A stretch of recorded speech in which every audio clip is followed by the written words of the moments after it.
Let's take a moment to remind ourselves of the key recommendations in the report.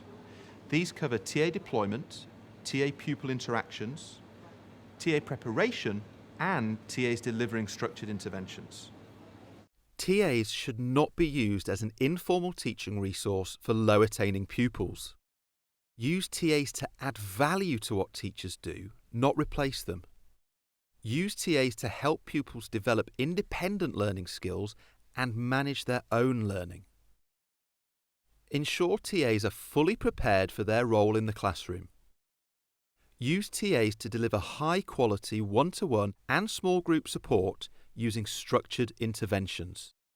Adopt evidence-based interventions to support TAs in their small group and one-to-one instruction. Ensure explicit connections are made between learning from everyday classroom teaching and structured interventions. Now, while this research is vitally important, it shouldn't be the only driver of change. School context is crucial as well. The recommendations are the what, the school context needs to drive the how, and that depends on the makeup of the children, the experience of the staff. It needs to almost mirror whatever the school priorities are. So if the school priorities are to improve standards in literacy, then they ought to be asking the question, how can teaching assistants and teachers working together improve our standards in literacy? If the school's working on closing the gap between pupil premium children, then they ought to ask the question, how can our resource complement that initiative? So it fits actually with any priority, but context drives how it might be taken on board. Is there only one way to use this report, or are there many ways, just as there are many schools? I think there are some threads of how it should be used, but there are many ways that it can be adapted dependent on context. So the threads for me would be always start with what the current practice is and have an authentic look at that. Now that might be questionnaires for teachers, it might be questionnaires for the teaching assistants, questionnaires or interviews with the children.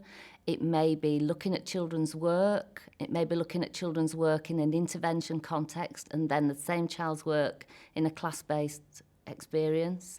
It may be observing interventions, observing teaching assistants and teachers in school. It may be looking at what professional development's happened over the last 12 months. So I think that's absolutely fundamental, because if schools don't look at what is now, how do they decide what needs to happen next? And I think the other thread needs to be professional learning that goes alongside it, and that might be teaching assistant to teaching assistant. It might include some coaching and mentoring. It might include some external expertise, but it would definitely include revisiting those recommendations on a regular basis and saying, what do they mean for us?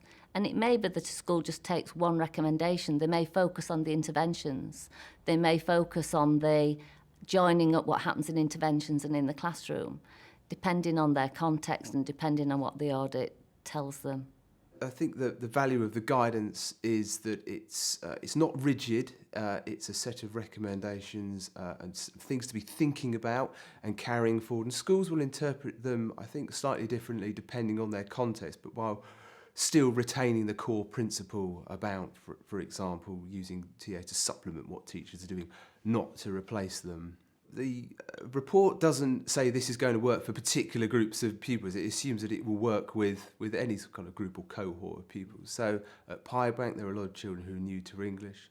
There will be other schools where there will be a high level of children with special educational needs, for example, and the recommendation might be used slightly differently. Or children who are kind of falling behind, let's say, in reading, and where a structured intervention approach will be used. We find ourselves in a strong position. We have sound research on which we can build, we have the school leadership team on board, and we know that we must shape our plans to fit our context. With these thoughts in mind, a question. What are your hopes and concerns about what change will entail in your school?